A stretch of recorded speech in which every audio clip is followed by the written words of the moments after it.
चलो guys, welcome back. Good evening, good afternoon. हम लोग आज की क्लास में बच्चों एक बहुत ही इंटरेस्टिंग टॉपिक कंप्लीट करेंगे, जिसमें आपको कंप्लीट करने में बहुत मज़ा भी आएगा, बहुत इंटरेस्टिंग लगेगा आपको। और अपने दो टॉपिक है जो हम लोग आज कवर करने वाले। सिर्फ दो चीज़ें पढ़ना है, सिर्फ दो फॉर्मूला, दो से ज़्यादा कुछ नहीं पढ़ना। तो only two things we are going to cover. और आपको इसको कवर करने में बहुत मज़ा आएगा। बहुत छोटा सा, कल की क्लास जितनी लंबी हो गई थी हमारी, आज की क्लास उतनी ही छोटी होगी। ठीक है, तो चलो जल्दी से शुरू करते हैं।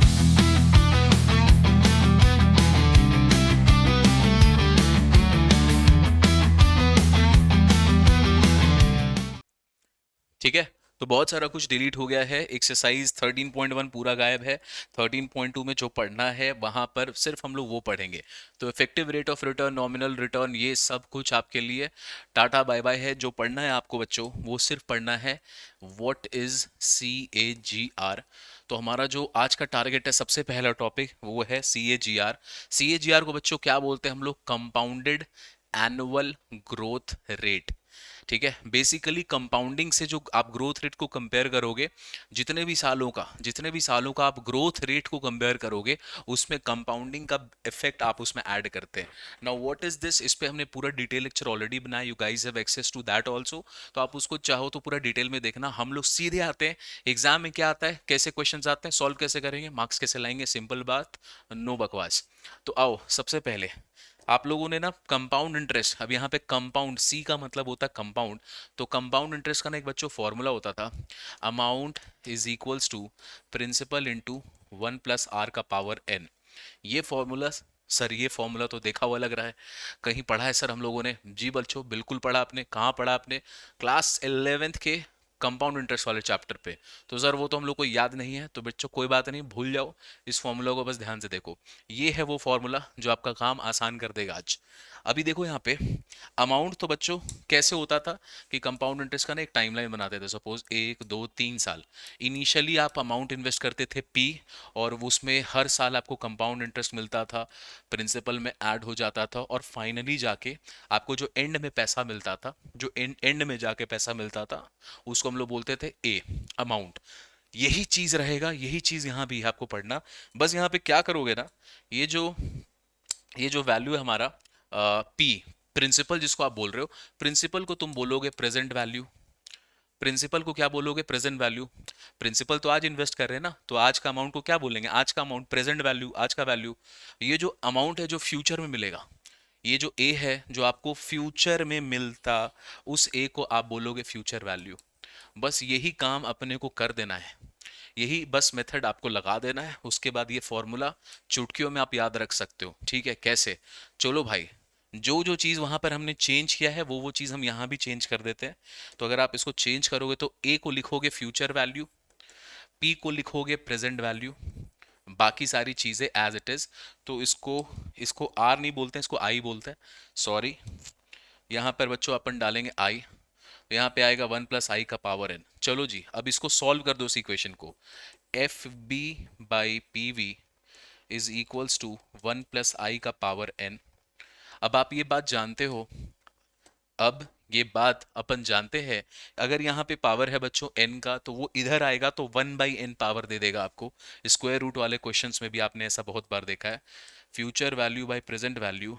अब यहाँ पे जो मेरे पास पावर है, कौन सा पावर? ये वाला पावर, n वाला पावर। आप इसको LHS में लेकर आओगे तो बेटा यहाँ पर आके ये बन जाएगा 1/n, और यहाँ पर रिजल्ट बनेगा 1 + i। ठीक है, बिल्कुल सर। चलो, ये फॉर्मूला से हम यहाँ तक पहुँचते हैं, हम फिर इसका निकालेंगे आई का वैल्यू। तो आई का वैल्यू हमारे पास आ रहा है बच्चों, आई का वैल्यू हमारे पास आ रहा है future value divided by present value का पावर 1/n-1। और ये जो तुमने निकाला है आई, ये जो तुमने निकाला है आई, क्या निकाला है? आई, आई क्या होता था? Interest rate. ठीक है, क्या होता था? Interest rate. इंटरेस्ट रेट, तो उसी को हम लोग रेट जो बोल रहे हैं ना, उसी को हम लोग बोलेंगे CAGR, compounded annual growth rate. तो ये जो आई अपना निकल के आया है बेटा, ये I is nothing but this is CAGR। तो CAGR का ना फॉर्मूला बन जाता है ये। तो ये जो फॉर्मूला निकल के आ रहा है, टॉपिक क्या था?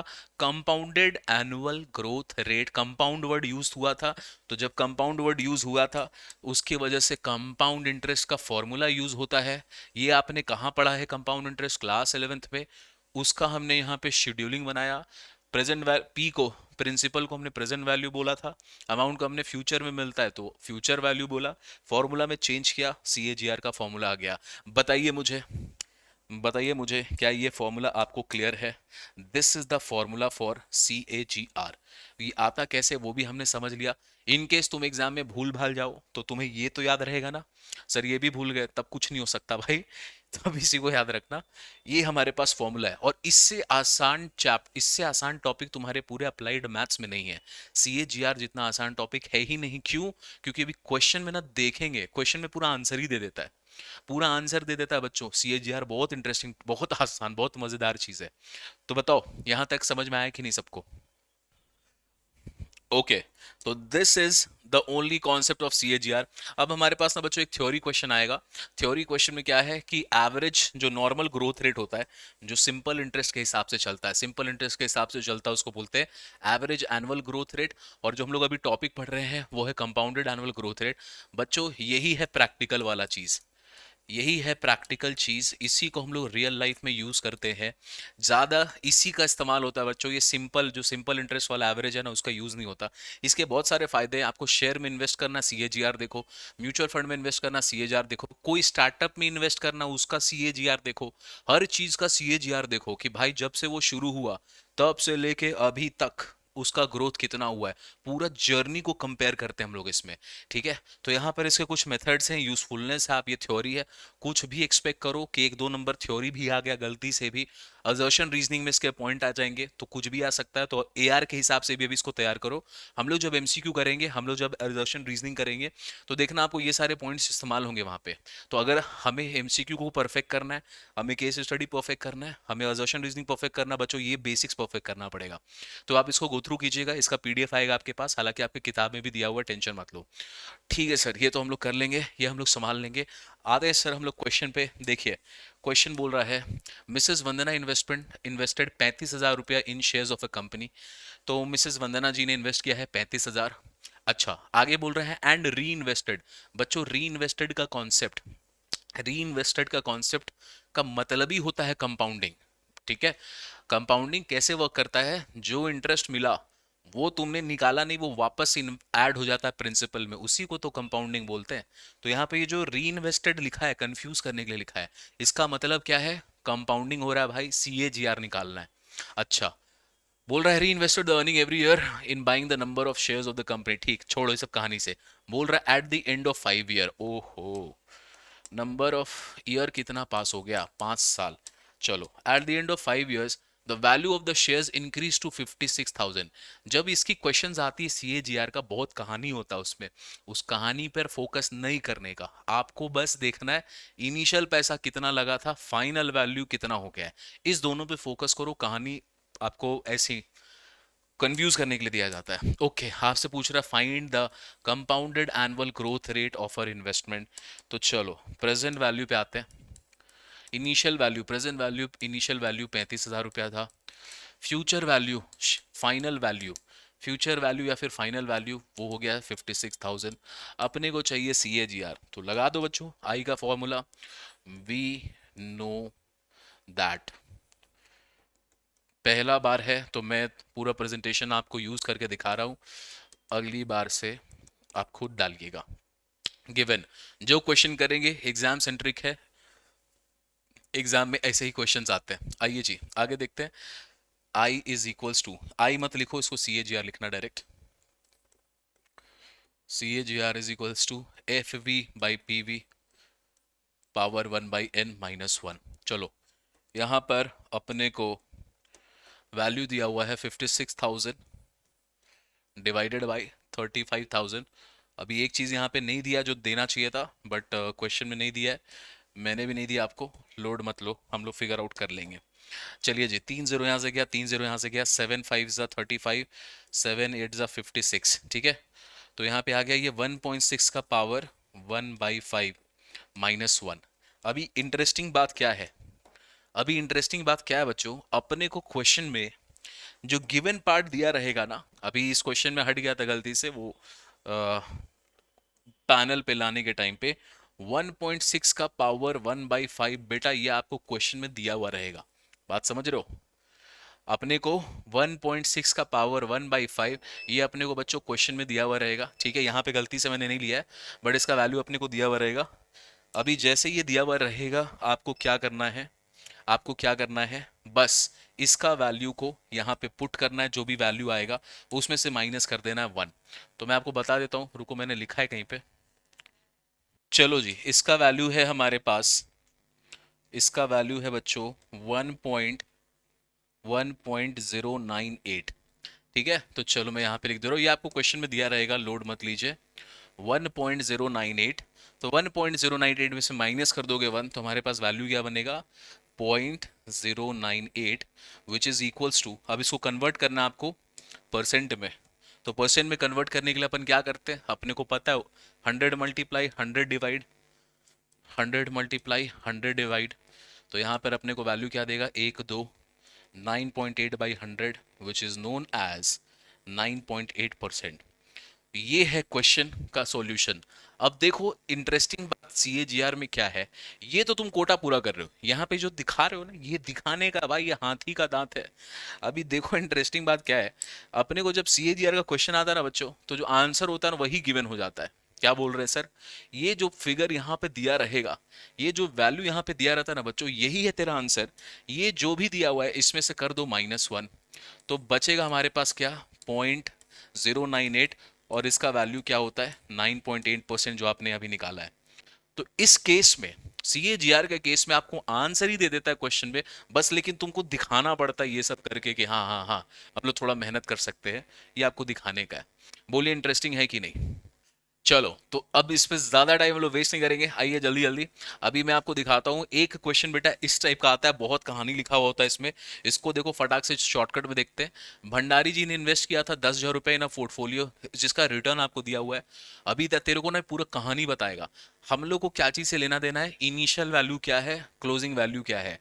अभी यहाँ पे बोल रहा है कि ऑन मार्च 31 2016, तो ये है बच्चों क्लोजिंग डेट जहां पे हमारा ये खत्म हो रहा है। यहाँ पे इस शेयर का जो 10,000 से चालू हुआ था, जो 10,000 से चालू हुआ था उसका वैल्यू आ गया 18,000। हम लोग को बस इसमें निकालना है नंबर ऑफ ईयर कितना पास हुआ। तो देखो बच्चों नंबर ऑफ ईयर कहाँ है, 1 अप्रैल 12 से 13, तो पहला साल ये हो गया। ठीक है, 13 से 14 ये हुआ दूसरा साल, 14 से 15 ये हो गया तीसरा साल, और 15 से फिर 16, 14 साल। तो यहां से बस अपने को इस कहानी से अपने को बस क्या पता चलता है, नंबर ऑफ इयर्स। बाकी तो आसानी है रे, इसका भी आंसर अपने को दिया ही हुआ रहेगा। बोल रहा है find the compound interest, sorry CAGR निकालो। फाइनल हो गया हमारा 18,000 रुपया, इनिशियल हमारा था 10,000 रुपया। नंबर ऑफ इयर्स कितने पार हो गए हैं, 1/4 -1, उड़ा दो कैंसिल आउट कर दो, तो ये बचेगा 1.8 का पावर 1/4 -1। सर क्या हमें इसका वैल्यू दिया रहेगा क्वेश्चन में, 1.8 का पावर 1/4 बिल्कुल दिया हुआ रहेगा बच्चों। 1.8 का पावर 1/4 इक्वल्स टू, चलो निकाल लेते हैं, अभी ये तो निकल जाएगा। दिस इज 1.158 -1, यहाँ पे भी लिख लो दिस इज 1.158। ठीक है, अब इसको आप माइनस कर दीजिए तो ये बनेगा 0.158। इसको आप परसेंटेज टर्म्स में कन्वर्ट करेंगे बच्चों, तो परसेंटेज टर्म्स में 100 मल्टीप्लाई कर दो, 15.8%। This is the answer for CAGR. अब तुम इतना कहानी करके दिखाओ, या तो डायरेक्टली तुम यहाँ से -1 करके भी दिखा दोगे। अगर ये क्वेश्चन एमसीक्यू में आए, देखने में बहुत बड़ा लगेगा, लेकिन तेरे को तो पता है ना बस इसको -1 करना है, तो इसलिए पैनिक मत करना सर क्वेश्चन का पेपर बहुत लेंदी आ गया था। बेटा इस सब का जरूरत ही नहीं होता, बस अपने को इसका जरूरत होता है। ठीक है, ऐसे क्वेश्चंस है हमारे पास सीएजीआर में। बोलिए इंटरेस्टिंग है कि नहीं? आओ गाइस चलो चलते हैं नेक्स्ट क्वेश्चन पे, ज्यादा क्वेश्चन नहीं है बच्चों। अब यहाँ पर देख, ये मैंने ऐसे ही ले लिया टाइम पास में, हालांकि जरूरत भी नहीं था। इनिशियली 3 लाख रुपए इन्वेस्ट हुआ, कितने साल के लिए, 5 साल के लिए। इसका फाइनल वैल्यू कितना बन गया है, 3,50,000। अच्छा देख कहानी बोला फिर, 3,50,000 eight the end of second year, 3,80,000 eight the end of the. अपने को नहीं चाहिए रे सब का, कोई जरूरत ही नहीं है, अपने को चाहिए फाइनल। तो फाइनल वैल्यू क्या है, 4.5। सीएजीआर मांगा है बच्चों, फाइनल वैल्यू 4.5। ठीक है, इनिशियल वैल्यू था हमारे पास 3 लाख रुपया। कितने साल का क्वेश्चन है? 1/5 - 1। सॉल्व करोगे ये आएगा 1.5 का पावर 1/5 - 1। देखो क्वेश्चन में तो डायरेक्टली दिया हुआ है, हम लोग तो ये सब दिखाने के लिए कर रहे हैं, ये सब हमारे लिए हाथी के दांत है। 4.8% आगे आपके पास CAGR। क्रेजी है कि नहीं? क्रेजी नहीं है भाई, बहुत क्रेजी है। नोट डाउन करो, अब हम लोग चलेंगे दूसरे टॉपिक पे। आ जाओ बच्चों, let's move on to the next one. अब नेक्स्ट वन जो हम लोग को पढ़ना है वो है बाबू बहुत ही ज्यादा आसान चीज, क्योंकि जब इसका हार्ड पार्ट था ना, जो इसका हार्ड पार्ट था, बच्चों CBSE ने बोला बच्चे बहुत परेशान है, उनको ट्रबल नहीं करने का, उसको हटा देते, तो हटा दिया। रिटन डाउन वैल्यू मेथड हटा दिया दोस्तों, तो बचा क्या? सिर्फ स्ट्रेट लाइन मेथड। तो सबसे पहले ओके, अब आओ, CBSE ने तुम लोगों के लिए बहुत काम आसान कर दिया है, तो बच्चे लिख रहे हैं सल्यूट टू CBSE, बिल्कुल एकदम भयानक सल्यूट दो। आ जाओ, डेप्रिसिएशन में ओनली आपको पढ़ना है बच्चों स्ट्रेट लाइन मेथड, जो तुमने क्लास 11th के अकाउंट्स में भी पढ़ा है। सर आपको कैसे पता बच्चों? क्योंकि मैं अकाउंट्स भी पढ़ाता हूँ कभी कभी। ठीक है, आइए। तो डिप्रिसिएशन में हम लोग क्या पढ़ रहे हैं बच्चों? Straight line method. ना what is straight line method? कुछ नहीं होता रे, एक एसेट का कॉस्ट होता है, उसको लास्ट में बेचोगे तो कुछ स्क्रैप वैल्यू अगर मिला, जरूरी नहीं हमेशा मिलेगा, कभी मिल सकता है, तो स्क्रैप वैल्यू को आप एस बोलते हैं, एस से डिनोट करते हैं। अगर मिला तो उसको माइनस कर देना, डिवाइड कर देना जितने भी साल का एसेट चला है, जितना भी नंबर ऑफ ईयर एसेट चला है, ऐसे करके अपने को क्या मिलता है? इससे हम लोग को मिलता है डिप्रिसिएशन का अमाउंट। इससे हम लोग को क्या मिलता है? डिप्रिसिएशन का अमाउंट। ठीक है, इसको मेक श्योर करना। इससे बच्चों हम लोग को डिप्रिसिएशन का अमाउंट मिलता है, अमाउंट, पैसा में डिप्रिसिएशन पता चलता है, डिप्रिसिएशन का रेट नहीं पता चलता, वो हम लोग अलग तरीका से निकालते हैं। अच्छा सर, तो सर क्या इतना आसान आता है? और क्या, यही क्वेश्चन आता है, बस इतना आसान सा चीज है, आपसे पूछेगा बताओ डिप्रिसिएशन कितना है रुपया में, अमाउंट में, तो फॉर्मूला आप लगा दोगे। अब इस पे फटाक से हम लोग एक क्वेश्चन देखते हैं, फिर हम लोग एक और चीज सीखेंगे, डिप्रिसिएशन का रेट कैसे निकालते हैं। ठीक है, तो डिप्रिसिएशन का रेट बच्चों बहुत आसानी से निकाल दोगे। पहले समझते हैं, देखो अभय है, अभय ने बाई किया है mobile phone for 30,000। Okay, the mobile phone is estimated to have a scrap value of 3,000 रुपया। तो जब वो बेचने जाएगा मोबाइल फोन को, तो उसको 3,000 रुपया मिल जाएगा। Okay, after span of 3 years. Okay, आपसे पूछ रहा है यूजिंग लीनियर डिप्रिसिएशन मेथड, आपको डिप्रिसिएशन का मेथड लगाना है। You have to find out the book value of mobile phone at the end of 2 years. अब देख बच्चों ध्यान से, मैं आपको एक चीज दिखाता हूं, देखो तुमने सपोज करो कोई एसेट लिया है, अ, वो एसेट है 10,000 रुपए का। ठीक है, इसमें मैं आपको बता दूं कि डिप्रिसिएशन का जो रेट चल रहा है वो 10% चल रहा है, हर साल 10,000 रुपया डिप्रिशिएट होगा। तो ये था cost of the asset, minus करोगे पहला साल में डिप्रिसिएशन, 10% के हिसाब से ये हो गया 1,000 रुपया। तो आफ्टर डिप्रिसिएशन जो आपके अकाउंट्स में, जो अकाउंट्स आपने बनाया है ना, डिप्रिसिएशन अकाउंट आप बनाते हो 11th में, पूरा लेजर वेजर बनता था, फिर उसका फाइनल अकाउंट बनता था, फाइनल अकाउंट में एसेट साइड में उसका वैल्यू लिखते थे हम लोग एसेट का। तो एसेट साइड में उस एसेट का वैल्यू आफ्टर फर्स्ट ईयर कितना हो जाएगा? हो जाएगा 9,000। इसी को बोलते हैं book value after first year. ठीक है, क्या बोलेंगे इसको? इसको बोलेंगे book value of the asset after first year. अच्छा, एक साल और पार हुआ तो फिर एक डिप्रिसिएशन लगा दो, तो फिर से 10,000 का डिप्रिसिएशन लग जाएगा अगले साल में। ओके, लगा दिया। अब क्या हो गया? 8,000 बचा। अब ये जो 8,000 है, what will be called? It will be called again the book value, this will be called book value after 2 year. तो इस एसेट का जो वैल्यू होगा ना, जो आपके बैलेंस शीट में दिखता है, बैलेंस शीट में एसेट साइड में दिखता है, ये वो वाला वैल्यू है बच्चों, 8,000 रुपया। ठीक है, तो ये तो तुम पहले से पढ़ते आ रहे हो, ये तो तुम कॉमन सेंस से भी समझते हो। इसी चीज को ना फॉर्मूला में डाल दिया है। ठीक है, क्या फॉर्मूला में डाल दिया है? अभी अपन लिखेंगे 8,000 आंसर आया बच्चों। देखो 8,000 को आंसर को निकालने का तरीका कैसे होगा? 8,000 को हम लोग बोलेंगे this is equals to 10,000 minus 2 × 1,000। क्या हम लोग ऐसे लिख सकते हैं? हाँ सर बिल्कुल लिख सकते हैं। 8,000 चाहिए मेरे को, कहाँ है ये 8,000? 2 साल के बाद इसका वैल्यू कितना होगा? 8,000। तो इसको ऐसे लिखे। अच्छा, तो मेरे को बता, ये जो 10,000 है ये क्या था? तो आप बोलेंगे कॉस्ट ऑफ द एसेट। 10,000 क्या था? कॉस्ट ऑफ द एसेट, तो इसको बोलोगे सी, माइनस टू टू यहाँ पे टाइम को रिप्रेजेंट कर रहा है, मल्टीप्लाइड बाय ये हजार क्या है सर, ये हजार जो यहाँ पे दिख रहा है ये हजार क्या है, तो बोलो ना मेरे को ये हजार है क्या, यहाँ पे हजार क्या है, डिप्रिसिएशन का अमाउंट। तो सर ऐसा बात है, तो बस आप इसको यहाँ पे हजार को लिखिएगा, दिस इज कॉल्ड डिप्रिसिएशन। तो यहाँ पर एक फॉर्मूला बन गया बच्चों, अब इसको ना रटने का कोशिश करोगे तो फिर उसका कोई हाइट नहीं है, ये रटने वाली बात ही नहीं है बच्चों, ये कॉमन सेंस वाली बात है। और तुम लोग तो कॉमर्स पढ़ रहे हो, अकाउंट्स में तो आपने इसको पढ़ा है पहले, ये तो तुम जानते हो, तुम्हारे तो खून में आ चुका भी है, तो इसको रटने की जरूरत नहीं है। हालांकि ये फॉर्मूला शॉर्टकट है दिया हुआ है, याद कर लेंगे अपन, ठीक है।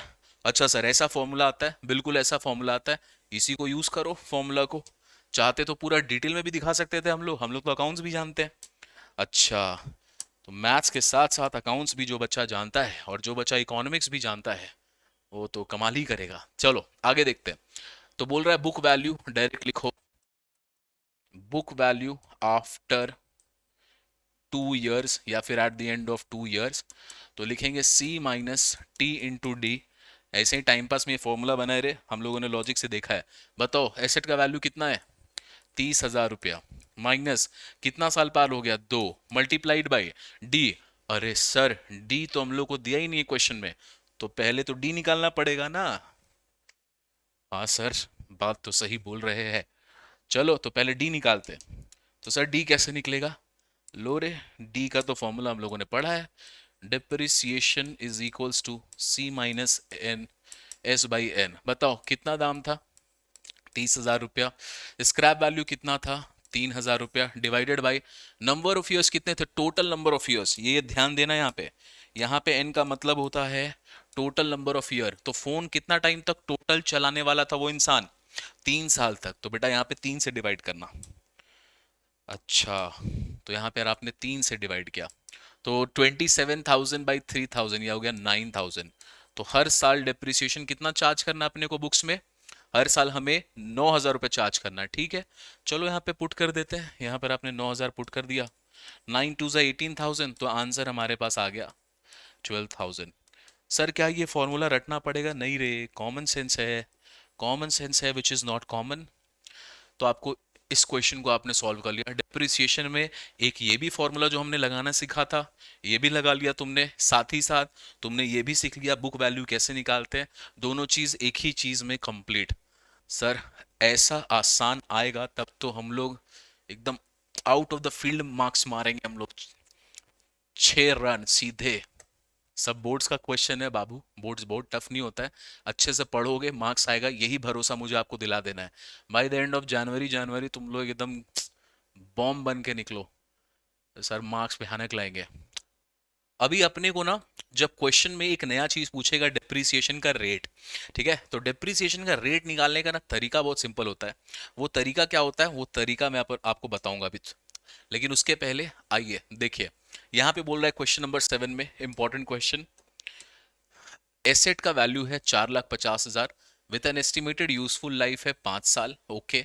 स्क्रैप वैल्यू वो भी दिया हुआ है 1,00,000 रुपए का, यूजिंग लीनियर डिप्रिसिएशन मतलब स्ट्रेट लाइन मेथड, फाइंड, पहले तो आप निकाल के बताओ मेरे को कि एनुअल डिप्रिसिएशन कितना होगा, तो फॉर्मूला बहुत आसान है। एंड आगे बोल रहा है कंस्ट्रक्ट ईयरली डिप्रिसिएशन शेड्यूल। बेटा शेड्यूल इकोनॉमिक्स में आपने पढ़ा है, बहुत सारा शेड्यूल पढ़ा है आपने, तो शेड्यूल वर्ड का मतलब होता है टेबल, ठीक है। तो आपको टेबल भी बना के दिखाना है कैसे कैसे डिप्रिसिएशन चार्ज होगा। हम लोग बहुत स्मार्ट है, हम लोग पहले डिप्रिसिएशन निकालते हैं, तो चलो डिप्रिसिएशन निकालते हैं, एनुअल डिप्रिसिएशन, ठीक है, मैं शॉर्ट फॉर्म, ओके चलो डिप्रिसिएशन निकालते हैं, this is C minus S by N. तो यहाँ पर है 4.5 लाख रुपया, वैल्यू है, कॉस्ट है उसका 1,00,000 रुपया मिलेगा स्क्रैप वैल्यू में, 5 साल का टोटल हमारे पास सिनारियो दिया हुआ है, डिवाइडेड बाई 5, चलो तो 3.5 लाख डिवाइडेड बाई 5, तो ये हो गया 70,000। तो एनुअल डिप्रिसिएशन का जो रेट आ गया ना बच्चों, this is coming to be 70,000। अब टेबल बना के दिखाना है, तो हम लोग लिखेंगे ईयर, फिर आगे लिखेंगे थर्ड में लिख दो डिप्रिसिएशन जो आप चार्ज कर रहे हो, फिर लिख दो क्लोजिंग वैल्यू। सर ऐसा कहीं हम लोगों ने पढ़ा है, हाँ रे, अकाउंट्स में लेजर बनाते हैं ना, इसको बोलते हैं ना to opening BD, to opening BD मतलब opening balance, closing closing value मतलब to balance CD, carry down, हाँ ठीक है, बैलेंस सीडी कैरी डाउन को क्लोजिंग वैल्यू, ये हो गया brought forward BF to, brought forward balance जो होता है वही लिख रहे हैं हम लोग यहाँ पे, अकाउंट्स के हिसाब से भी आपको समझ आना चाहिए। चलो सर बनाते हैं। सबसे पहले जब आपने एसेट खरीदा तो उसको ईयर जीरो बोलते हैं, ठीक है, या ईयर वन ले लेते हैं। ईयर वन में आपने एसेट खरीदा था, कितना था बच्चों, 4.5 लाख रुपया। ओके, डिप्रिसिएशन पहला साल में कितना चार्ज हुआ है, तो आप बोलेंगे सर 70,000 का डिप्रिसिएशन चार्ज हुआ है। क्लोजिंग वैल्यू क्या बन जाएगा, इसमें 50,000 और दो, 3,80,000 रुपया क्लोजिंग वैल्यू बन गया पहले साल का। ये टेबल इंपॉर्टेंट है, क्यों इंपॉर्टेंट है guys, we have taken PY Q कर रहे हैं हम लोग, तो ये इंपॉर्टेंट है। चलो इसके आगे चलते, चलो 5 साल तक बनाना है अपने को, तो 2 साल, 3 साल, 4 साल, 5 साल, ठीक है, एक्सटेंड कर लो थोड़ा थोड़ा। आइए, तो जो पहला साल का क्लोजिंग होगा वही अगले साल का ओपनिंग होगा, तो ओपनिंग हो गया हमारे पास 3,70,000, 3,80,000। अभी अपने को एक चीज ना स्ट्रेट लाइन मेथड में ध्यान दीजिएगा, स्ट्रेट लाइन मेथड में हमें एक दिमाग कभी नहीं लगाना पड़ता। वो दिमाग क्या है, डेप्रिसिएशन का वैल्यू हमेशा सेम रहेगा, तो इसको पहले ना 70,000, फिर यहाँ भी 70,000, फिर आगे भी 70,000, यहाँ भी 70,000, 70, 70, 70 हर जगह लिख दो, ठीक है। अब माइनस करते रहो जो करना अपने को। चलो जी, तो 380 माइनस 70 तो बचा ये 3,10,000। जो क्लोजिंग वही अगले साल का ओपनिंग, 3 लाख में से माइनस करो 70,000, 2,40,000। जो क्लोजिंग अगले साल वही ओपनिंग, ओके, 240 माइनस दिस, ये बना यहाँ पे 1,70,000। जो क्लोजिंग वही अगले साल का ओपनिंग, अब यहाँ पे माइनस करेंगे तो बच गया closing value. Closing value guys बना हमारे पास 1 lakh. Sir closing value 1 lakh क्यों आया, क्योंकि क्वेश्चन में क्या दिया हुआ है कि स्क्रैप वैल्यू भी तो मिलेगा, उसका स्क्रैप वैल्यू कितना है 1 लाख रुपए का, तो वो तो आएगा ही आएगा, तो इसलिए इसका क्लोजिंग वैल्यू जीरो नहीं आ रहा, ये आ रहा 1 लाख, क्योंकि इसको बेचकर लास्ट में हमें 1 लाख रुपया मिलने वाला है। तो सर ये क्या बना दिया हमने, हमने डिप्रिसिएशन का शेड्यूल बनाया जो क्वेश्चन में आपसे मांगा गया था। तो इंपॉर्टेंट है, कॉमन सेंस है बच्चों, इसको आपको समझना अच्छे से। यहाँ पर हमारा क्वेश्चन खत्म। बताओ इजी था कि नहीं था। ठीक है सर, हम लोग आग लगा देंगे। चलो बच्चों, चलो आग कम लगाना। अभी देखो एक छोटा सा कॉन्सेप्ट मुझे आपको और बनाना था, वो कॉन्सेप्ट क्या है ना, डिप्रिसिएशन का रेट, ठीक है, आपको मुझे बताना है डिप्रिसिएशन का रेट। तो देखो एक क्वेश्चन और आता है, दो ही यहाँ पे टोटल हमारे पास तीन ही कॉन्सेप्ट है डिप्रिसिएशन का। फर्स्ट कॉन्सेप्ट बहुत ही आसान, ये तो इनफैक्ट होना भी नहीं चाहिए बट है तो है, this is the first concept, ठीक है। डिप्रिसिएशन तुम निकालोगे कैसे, दूसरा है बुक वैल्यू निकालने का, तो बुक वैल्यू कैसे निकलता है वो भी हमने समझा उसका। और थर्ड है हमारे पास डिप्रिसिएशन का रेट, कितना परसेंट डिप्रिसिएशन का रेट लगा है। तो बेटा इसका फॉर्मूला बहुत सिंपल होता है, annual depreciation, annual depreciation divided by total depreciation. एक ये फॉर्मूला आप समझ लो, अभी मैं इसको समझाऊंगा अच्छे से भी, टेंशन मत लेना, इसको मैं अच्छे से भी समझा रहा हूँ। एक है थर्ड फॉर्मूला ये, इसके बाद बच्चों सब खत्म हो जाएगा अपना, सारा कॉन्सेप्ट अपना खत्म हो जाएगा डिप्रिसिएशन का। तो बस तीन ही चीज आपको पढ़ना है बच्चों। अच्छा, एनुअल डिप्रिसिएशन को हम लोग कैसे डिनोट करते हैं, एनुअल डिप्रिसिएशन को डी से डिनोट करते हैं। अब टोटल डिप्रिसिएशन, अगर स्क्रैप वैल्यू कुछ नहीं है तो पूरा एसेट का कॉस्ट ही उसका वैल्यू बन जाएगा, लेकिन अगर कोई स्क्रैप वैल्यू मिल रहा है आपको तो टोटल डिप्रिसिएशन निकलता है सी माइनस एस से। सी माइनस एस ये जो निकाल रहे हो ना तुम यहाँ पे, ये जो सी माइनस एस निकाल रहे हो बेटा, ये टोटल डिप्रिसिएशन देता अपने को, ठीक है, ये ऊपर वाला, इसको बोलते हैं टोटल डिप्रिसिएशन, सी माइनस एस। तो वही आपने यहाँ पे लिखा है, this is the third formula. इसके बाद आपका सब कुछ खत्म। अब मैं जो क्वेश्चन हम लोगों ने किया है उसी क्वेश्चन में मैं एक बार रेट वाला चीज डाल देता हूँ। बस तीन चीजें खत्म CAGR में, बस एक तो हमने आज सिर्फ और सिर्फ टोटल चार चीज पढ़ा है, हमारा चैप्टर नंबर 13 खत्म, गायब भाई, पूरा मार्क्स मिलेगा भर भर के। अच्छा, अभी चलो मैं आपको दिखाता हूँ, देखो यहाँ पर इसी क्वेश्चन में आते हैं बच्चों, 9,000 हमारा, 9,000 हमारा यहाँ पे आ रहा था डिप्रिसिएशन, एनुअल डिप्रिसिएशन। आपसे पूछेगा डिप्रिसिएशन का रेट बताओ, कितना परसेंट से डिप्रिसिएशन चार्ज हुआ है। तो एनुअल डिप्रिसिएशन है 9,000 डिवाइडेड बाई टोटल डिप्रिसिएशन कितना है, तो टोटल डिप्रिसिएशन कैसे निकलता है, C माइनस एस, तो 30,000 माइनस 3,000, तो ये बन गया हमारे पास 27,000। तो यहाँ से बच्चों आंसर आ गया 1/3 और यहाँ से निकल जाएगा 33.33। ये डिप्रिसिएशन का रेट चार्ज हुआ। और ये आप कैसे निकाल सकते हैं, दिस इज द परसेंटेज, ठीक है, कि कितना परसेंट चार्ज हुआ डेप्रिसिएशन, ये परसेंटेज निकाल के दे रहा है डेप्रिसिएशन रेट। रेट हमेशा परसेंटेज में मिलेगा। और मैं आपको इसका एक शॉर्टकट बताता हूं, देखो भाई, इतना करने का ना कोई मगज हमारी जरूरत नहीं। देखो क्वेश्चन में टोटल नंबर ऑफ ईयर्स कितना है, तो टोटल नंबर ऑफ ईयर्स 3 थे। बेटा जो भी है 1 divided by number of years कर दो, डायरेक्टली आपको मैक्सिमम केस में इसी से आंसर मिल जाता है। नंबर ऑफ ईयर्स कितना था, टोटल 3 था, 1 को डिवाइड कर दो 3 से, तो 1/3 करोगे तो आंसर कितना आएगा, 33.33% ओनली। ये है आपके पास एक शॉर्टकट। जब हम लोग एमसीक्यू सॉल्व कर रहे होंगे और कोई क्वेश्चन आ जाएगा डिप्रिसिएशन रेट निकालो, तो तुमको तुम्हारी इच्छा, तुम ये करना चाहते हो करो, बहुत अच्छी बात है। मैं बोलूंगा 1 नंबर ऑफ ईयर जो है दिया हुआ क्वेश्चन में लगाओ, आंसर निकालो, काम खत्म। बोलो इंटरेस्टिंग है कि नहीं। चलो, दिस इज द कॉन्सेप्ट जो आज हम लोगों को कवर करना था गाइस। तो बहुत आसान से हम लोगों ने जो टॉपिक खत्म किया है यहाँ पर 3 दिन में, डे 3 में हमारा पूरा 15 नंबर का सिलेबस खत्म हो गया। 15 नंबर आपने 3 दिन में खत्म किया है। जो कॉन्सेप्ट हमने पढ़ा वही आपका कॉन्सेप्ट है, वही एग्जाम में आएगा। क्वेश्चन जो हमने लगाया वही आपके एग्जाम में आएगा। तो यहाँ पर आपने पूरा फाइनेंशियल मैथ्स कवर कवर कर लिया है। अब आपको एक रिकॉर्डेड वीडियो आपको मिलेगा, आपके ऐप में डायरेक्टली आ जाएगा, जहां पर अपन इस चैप्टर का, दोनों चैप्टर का, फाइनेंशियल मैथ्स का हम लोग करेंगे। कि क्या डाल सकते हैं, एक एमसीक्यू का आपको दिखेगा, आपको इसी चैप्टर का बच्चों मिलेगा केस स्टडी का क्वेश्चन, इसी का आपको मिलेगा असर्शन रीजनिंग का क्वेश्चन। तो अच्छे से एकदम फोकस करके यहाँ कंप्लीट करो। अगली क्लास में डे 4 में, कल की क्लास में लोग नया चैप्टर स्टार्ट करेंगे और फिर उसको लगाएंगे। Alright guys, great great. चलिए, तो गाइज आई होप यहां तक आपको क्लियर हो। अगली क्लास में हम लोग नए चैप्टर के साथ मिलेंगे और इसका MCQ assertion reasoning case study आपके ऐप में डायरेक्ट आएगा बच्चों, उसको आप प्रैक्टिस करोगे, इग्नोर मत करना। 20 नंबर का आता है, लेकिन MCQ assertion reasoning case study का फायदा तब है, उसका फायदा तब है जब तुम ये पूरा समझ चुके हो। तो मुझे पहले ये पढ़ाना है और ये हम लोग हर चैप्टर में फॉलो करेंगे, पूरा चैप्टर को खत्म करेंगे, तब उसका MCQ assertion reasoning case study आपको मिलेगा। ऑलराइट, तो इसी स्ट्रैटेजी से पढ़ते रहिए, बहुत कमाल के मार्क्स हम लोग लेके आने वाले हैं। मेहनत करते रहो सॉलिड वे में, हर दिन पढ़ो 1-1.5 घंटा, काफी है, मैथ्स में बहुत अच्छा मार्क्स आएगा। ओके, चलो, ओके बेटा, चलो गाइस, तो I see you in the next class tomorrow. Till then bye bye everyone, and I see you tomorrow. अच्छे से पढ़ के आइए, नया चैप्टर नया यूनिट के साथ हम लोग कल मिलते हैं। Bye bye guys, take care everyone.